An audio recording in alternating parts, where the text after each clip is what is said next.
Hello learners, hope you guys are doing well. आज का हमारा टॉपिक है रेस्पिरेटरी सिस्टम। तो चलिए शुरू करते हैं। जैसा कि हम जानते हैं, कोई भी ऑर्गेनिज्म है उसको एनर्जी के लिए न्यूट्रिशन की आवश्यकता पड़ती है। अब एनर्जी हमें किस लिए चाहिए? डिफरेंट बॉडी फंक्शनिंग होती है, लाइफ प्रोसेस होती है, उनके लिए हमें न्यूट्रिशन की आवश्यकता पड़ती है। उसके लिए हमें फूड चाहिए होता है। अब ये फूड ही है जो हमें एनर्जी प्रोवाइड करता है।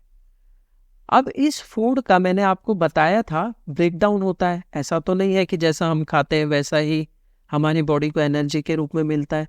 इसका ब्रेकडाउन होता है। अब इसका ब्रेकडाउन जो होता है उसके लिए डिफरेंट साइकिल्स होती हैं बॉडी के अंदर, जिसमें मैंने आपको पहले बताया था डाइजेस्टिव सिस्टम काम करता है, एक्सक्रीशन सिस्टम काम करता है। वहीं एक चीज़ और होती है रेस्पिरेशन। अब ये रेस्पिरेशन होता क्या है? रेस्पिरेशन असल में, जैसा हम जानते हैं कि हमारी पृथ्वी पर डिफरेंट टाइप के ऑर्गेनिज्म हैं। अब वो रेस्पिरेशन दो तरीके से करते हैं। पहली रेस्पिरेशन होती है ऑक्सीजन की प्रेजेंस में, और एक होती है जिसमें ऑक्सीजन की प्रेजेंस नहीं होती है। दो टाइप के जीव हैं, जो ऑक्सीजन लेते हैं और जो ऑक्सीजन नहीं लेते हैं। अब मैं इसको आपको आगे फर्दर जब पढ़ाऊंगा तब मैं आपको अच्छे से समझाऊंगा। अब मैं जरा आपको समझाता हूँ जो फूड का ब्रेकडाउन होता है वो कैसे होता है। जैसा हम जानते हैं, जो ग्लूकोज होता है वो सबसे बेसिक यूनिट होती है फूड की। एनर्जी की जो सबसे बेसिक यूनिट है, जिसमें 6 कार्बन के मॉलिक्यूल होते हैं। इसका पहले ब्रेकडाउन होता है पायरुवेट्स में। पायरुवेट्स 3 कार्बन मॉलिक्यूल होते हैं। अब ये जो पायरुवेट्स होते हैं, इनका ब्रेकडाउन सबसे पहले होता है, मैं बात करूं, वो होता है ऑक्सीजन की प्रेजेंस में। ऑक्सीजन की प्रेजेंस में अगर पायरुवेट्स का ब्रेकडाउन होगा तो बनाएंगे कार्बन डाइऑक्साइड, वाटर और एनर्जी। वही लैक ऑफ ऑक्सीजन में जो ब्रेकडाउन होता है उसमें बनता है लैक्टिक एसिड और एनर्जी। ये असल में तब होता है जब हम एक्सरसाइज करते हैं। ये जब मसल्स में जो लैक्टिक एसिड बनता है जिसकी वजह से हमारी बॉडी में क्रैम्प आते हैं। ये जब हमें बहुत ही लंबी रनिंग कर रहे हैं या बहुत लंबा वर्कआउट कर रहे हैं तब ये चीज़ होती है। तब पायरुवेट्स क्या होते हैं, उसको प्रॉपर ऑक्सीजन नहीं मिलती है, जिसकी वजह से लैक्टिक एसिड बनता है और एनर्जी बनता है। यहाँ मैंने जो प्रेजेंस ऑफ ऑक्सीजन की बात करी थी कि ऑक्सीजन की प्रेजेंस में जो कार्बन डाइऑक्साइड, वाटर और एनर्जी बनते हैं, इसे हम एरोबिक प्रोसेस बोलते हैं। एरोबिक प्रोसेस का मतलब है ऑक्सीजन की प्रेजेंस में जो कार्बन डाइऑक्साइड, वाटर और एनर्जी बन रही है। इन ऑर्गेनिज्म को बोला जाता है एरोबिक ऑर्गेनिज्म। और जब ऑक्सीजन की एब्सेंस होती है तब बनता है इथेनॉल, कार्बन डाइऑक्साइड और एनर्जी। और ये जो एनर्जी होती है ये एरोबिक प्रोसेस के कंपैरिजन में बहुत कम होती है। यहाँ जो एनर्जी होती है वो बहुत ज़्यादा होती है, यहाँ बहुत कम एनर्जी जनरेट होती है। और ये वाली जो प्रोसेस होती है इसे हम कहते हैं एनारोबिक प्रोसेस। और जो जीव होते हैं जिनमें ये बिना ऑक्सीजन के जो रेस्पिरेशन होती है उन्हें हम कहते हैं एनएरोबिक ऑर्गेनिज्म। Anaerobic organism. तो चलिए हम नेक्स्ट स्लाइड पर चलते हैं। हम पहले बात करते हैं एरोबिक ऑर्गेनिज्म की। जो एरोबिक ऑर्गेनिज्म होते हैं उनमें आते हैं प्लांट्स और दूसरे आते हैं एनिमल्स। अब ये जो प्लांट्स होते हैं इनमें जो रेस्पिरेशन होता है वो होता है स्टोमाटा के थ्रू। जो आपने लीव्स देखा होगा, लीव्स पर जो होते हैं छोटे छोटे डॉट्स होते हैं, छोटे छोटे डॉट्स होते हैं। इन डॉट्स के थ्रू ही गैसेस का एक्सचेंज होता है। तो हम ये कह सकते हैं जो रेस्पिरेशन होता है प्लांट्स में वो स्टोमाटा के थ्रू होता है। अब यहाँ दो तरीके का रेस्पिरेशन होता है, दिन में और रात में। डे में क्या होता है कि प्लांट्स फोटोसिंथेसिस करते हैं। फोटोसिंथेसिस मैंने आपको पहले समझाया हुआ है कि फोटोसिंथेसिस को हम वैसे हिंदी में बोलते हैं प्रकाश संश्लेषण। इसमें क्या होता है, जो प्लांट्स होते हैं वो एनवायरनमेंट से कार्बन डाइऑक्साइड लेते हैं और वो सनलाइट की प्रेजेंस में इसे ग्लूकोज में तोड़ देते हैं, प्लस ऑक्सीजन देते हैं एनवायरनमेंट में और वाटर देते हैं। इसीलिए हम मानते हैं कि हमें ज़्यादा से ज़्यादा प्लांट्स लगाने चाहिए ताकि ये कार्बन इमिशन को कम करे और ऑक्सीजन को एनवायरनमेंट के अंदर बढ़ाए। वही रात में क्या होता है कि प्रकाश संश्लेषण की प्रक्रिया नहीं होती है, मतलब फोटोसिंथेसिस की कोई प्रोसेस नहीं होती है। तो क्या होता है, एक्सेस जितना भी कार्बन डाइऑक्साइड प्लांट के अंदर होता है वो ही ये स्टोमाटा के थ्रू बाहर निकालता है। आपने देखा होगा सुबह के टाइम जो ड्यू जम जाती है, आपने पत्तों पर देखा होगा बूंद बूंद सी हो जाती है, वो इसीलिए होता है कि वाटर लॉस भी हो जाता है इन स्टोमाटा के थ्रू। वो आगे की चीज है, फिर पढ़ेंगे हम कभी। अब वही बात करूं मैं एनिमल्स की। एनिमल्स में जो टेरेस्ट्रियल जीव होते हैं और दूसरे होते हैं एक्वेटिक। जो टेरेस्ट्रियल जीव होते हैं उनके अंदर जो रेस्पिरेशन होता है वो लंग्स में होता है। जैसे हम ह्यूमन में दोनों साइड लंग्स होते हैं जो हमारे लिए रेस्पिरेशन में हेल्प करते हैं। इसको मैं आपको नेक्स्ट स्लाइड में अच्छे से समझाऊंगा। वहीं जो एक्वेटिक होते हैं जैसे मछली हो गया और जितने भी समुद्र में रहने वाले जीव हैं, मैं सबकी बात नहीं करता, मैं ज़्यादातर जैसे मछली मैक्सिमम की बात करता हूँ, तो वो जो रेस्पिरेशन करते हैं वो गिल्स के थ्रू करते हैं। अब इसमें क्या होता है, जो गिल्स में जो होता है वो ऑक्सीजन लेते हैं, डिसॉल्व ऑक्सीजन, मतलब पानी में घुली हुई ऑक्सीजन का इस्तेमाल करते हैं। और इनकी जो ब्रीदिंग रेट होती है वो बहुत हाई होती है, क्योंकि इनकी ऑक्सीजन टेरेस्ट्रियल जीव की ऑक्सीजन के कंपैरिजन में बहुत कम होती है, तो ज़्यादा ब्रीदिंग करनी पड़ेगी। वहीं जो लंग्स होते हैं वो डायरेक्ट एनवायरनमेंट से ऑक्सीजन लेते हैं। अब मैं बात करूंगा ह्यूमंस की। ह्यूमन ऑक्सीजन कैसे लेते हैं?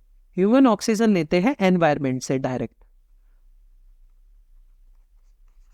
अब ये ऑक्सीजन हम लेते हैं नोस्ट्रिल के थ्रू, मतलब नाक के थ्रू, नोज के थ्रू हम ऑक्सीजन लेते हैं।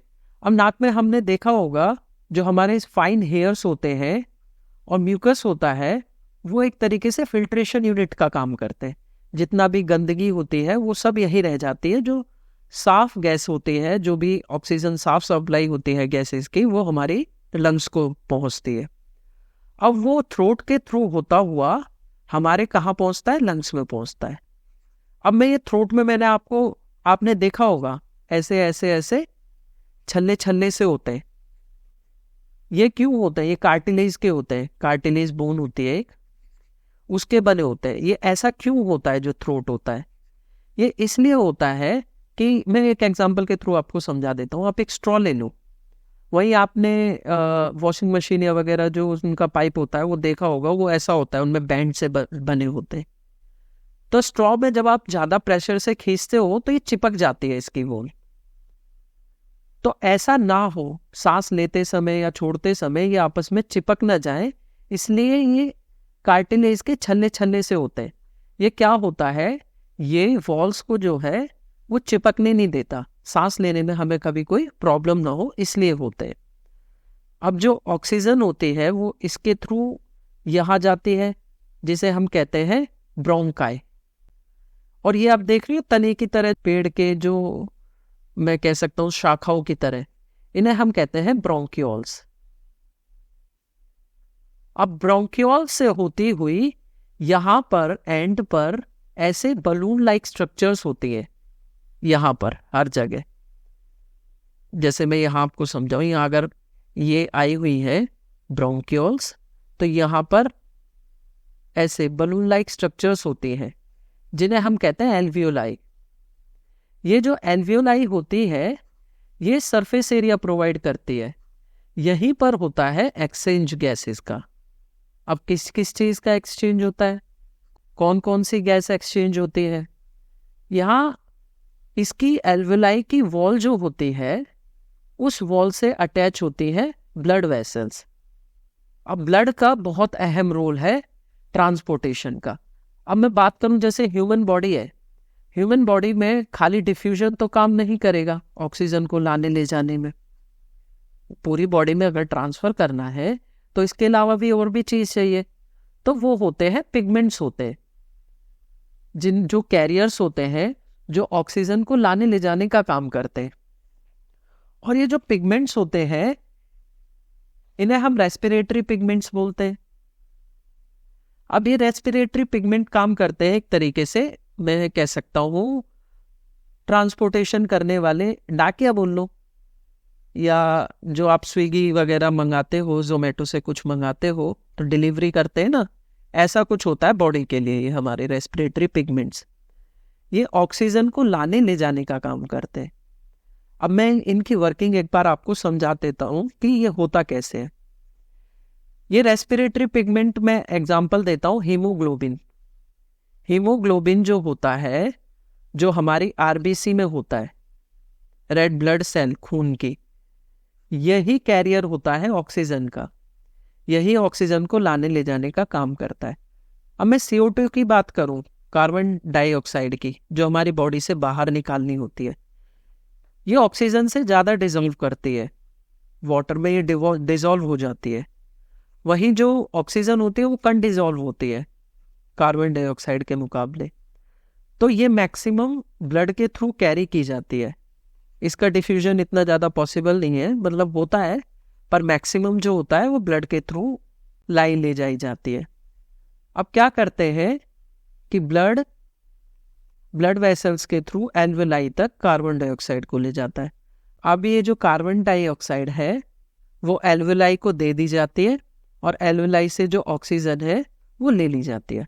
अब जैसे हम ब्रीद इन करते हैं, हम सांस लेते हैं तो हमारा लंग्स जो होता है वो अपना साइज बढ़ा लेता है। तो ये जो एल्वेलाई है ये इसका भी साइज बढ़ जाता है, इसमें ऑक्सीजन आ जाती है। ये ऑक्सीजन ब्लड को सप्लाई कर दिया जाता है और ब्लड सेल्स को डिफरेंट पार्ट ऑफ बॉडी है वहाँ तक पहुँचाता है। और जो ब्लड लेकर आया है कार्बन डाइऑक्साइड को, वो जो है वो प्रोवाइड करा दिया जाता है एल्वेलाई को, और इसके थ्रू वापस से लंग्स के थ्रू वापस जाता है, या हम मुंह के थ्रू जो है कार्बन डाइऑक्साइड को बाहर निकाल देते हैं। अब हम ज़्यादातर ये समझते हैं जब हम ब्रीद आउट करते हैं तो कार्बन डाइऑक्साइड बाहर निकलती है, पर आप ये जानकर हैरान रह जाएंगे कि जो सबसे ज़्यादा बाहर निकलती है वो ऑक्सीजन होती है।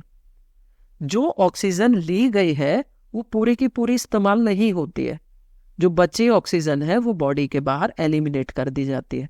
वहीं उसके साथ कार्बन डाइऑक्साइड भी एलिमिनेट की जाती है, और जो कंसंट्रेशन होता है, जो मात्रा होती है, वो ऑक्सीजन की ज़्यादा होती है कंपेयर टू कार्बन डाइऑक्साइड। तो इसको मैं एक बार आपको अच्छे से दोबारा से एक ओवरव्यू दे देता हूँ। हम ब्रीद इन करते हैं, नाक से सांस लेते हैं, लंग्स हमारे फूलते हैं, लंग्स में हवा भरती है, जो सांस है वो यहाँ ट्रैकिया के थ्रू जाती है। ट्रैकिया पे गोल गोल जो छल्ले होते हैं, ये इसलिए होते हैं कि हमारा एयर पैसेज जो है कोलैप्स ना हो जाए।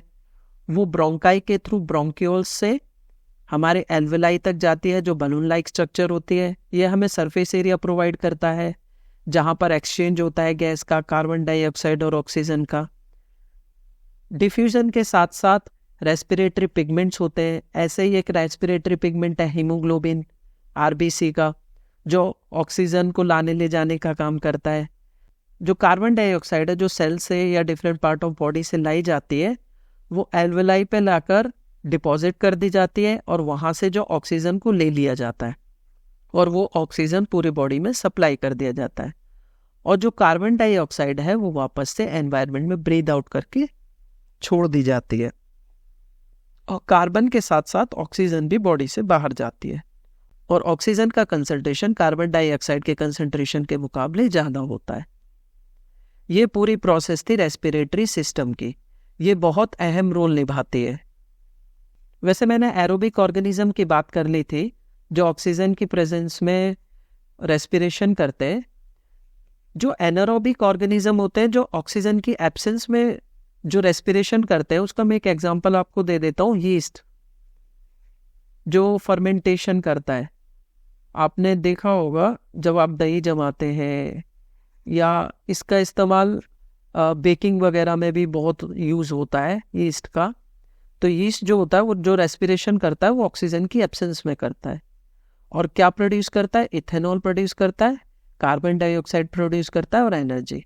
और मैंने आपको पहले ही बता दिया था, जो ये एनर्जी है ये एरोबिक रेस्पिरेशन के मुकाबले बहुत कम होती है। और लैक्टिक एसिड वाला भी मैंने आपको समझा दिया है। जब हम एक्सरसाइज करते हैं, हैवी वर्कआउट करते हैं, तो हमारी बॉडी में ऑक्सीजन की कमी हो जाती है। तब जो हमारी बॉडी में एक तो लैक्टिक एसिड बनता है मसल्स में, और एनर्जी बनती है, और इसी लैक्टिक एसिड की वजह से ही क्रैम्प आते हैं। आपने देखा होगा जब लॉन्ग रन होती है, मैराथन जब होती है, काफ़ी सारे एथलीट जब एंड लाइन तक पहुंचते हैं तो उनको देखा होगा अजीब ढंग से वो दौड़ते हैं, मतलब कि उनके पैर लड़खड़ाते हैं क्योंकि उनको क्रैम्प आना शुरू हो जाता है। तो ये था पूरा respiratory system. Thanks for watching, like share and subscribe. आज का क्वेश्चन है, इसे आप कमेंट में लिख सकते हैं। जो गले पर जो ट्रैकिया होती है उसमें जो छल्ले छल्ले होते हैं वो क्यों होते हैं, उसका क्या रोल है, वो क्या काम करते हैं? तो इसको ज़रूर कमेंट में लिखें, और कोई डाउट है आपका तो वो भी आप ज़रूर कमेंट में लिखें, मैं आपको रिप्लाई कमेंट में ज़रूर दूंगा। तो मिलते हैं नेक्स्ट वीडियो में। Till then keep learning. Thank you.